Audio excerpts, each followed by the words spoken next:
ನಮಸ್ಕಾರ ರಾಯಚೂರು. ಇಲ್ಲಿದೆ ನಿಮಗಾಗಿ ಒಂದು ಗೋಲ್ಡನ್ ಅಪಾರ್ಚುನಿಟಿ. ರಾಯಚೂರಿನ ನಂಬರ್ 1 ಲೇಔಟ್ ನಲ್ಲಿ 30/50 ಪ್ಲಾಟ್ಸ್ ಸೇಲ್ಗೆ ಇದೆ. RIMS hospital, district high court, SP office ಇಂದ ಕೇವಲ 2 ನಿಂದ 3 ನಿಮಿಷ ದೂರದಲ್ಲಿ. Gun circle, Reliance shopping, bus station ಮತ್ತು ರೈಲ್ವೆ ಸ್ಟೇಷನ್ ಇಂದ ಕೇವಲ 5 ನಿಂದ 15 ನಿಮಿಷ ದೂರದಲ್ಲಿ. ವಿಶೇಷವಾಗಿ ಡಾಕ್ಟರ್ಸ್, ಅಡ್ವೊಕೇಟ್ಸ್ ಮತ್ತು ಗವರ್ಮೆಂಟ್ ಎಂಪ್ಲಾಯೀಸ್ ಗೆ ಇದು ಬೆಸ್ಟ್ ಸೂಟಬಲ್ ಎನ್ವಿರಾನ್ಮೆಂಟ್. ಪ್ರೈಸ್ ಬಂದು ಜಸ್ಟ್ 2,000 ರೂಪಾಯಿ ಸ್ಕ್ವೇರ್ ಫೀಟ್ ಮಾತ್ರ. Welcome to true masterpiece Mahalakshmi enclave, the newest and most iconic landmark of Raichur.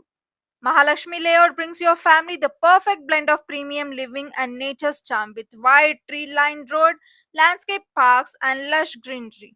This well-planned community offers secure plot to build your dream home right in the heart of the city. ನೆನಪಿಡಿ, plots ತುಂಬಾ limited ಇದೆ. Late ಮಾಡಬೇಡಿ. ಒಳ್ಳೆ investment miss ಮಾಡ್ಕೋಬೇಡಿ. Screen ಮೇಲಿರೋ ನಂಬರ್ಗೆ ಇವಾಗಲೇ ಕಾಲ್ ಮಾಡಿ ನಿಮ್ಮ ಸೈಟ್ ಅನ್ನು ಬುಕ್ ಮಾಡಿ.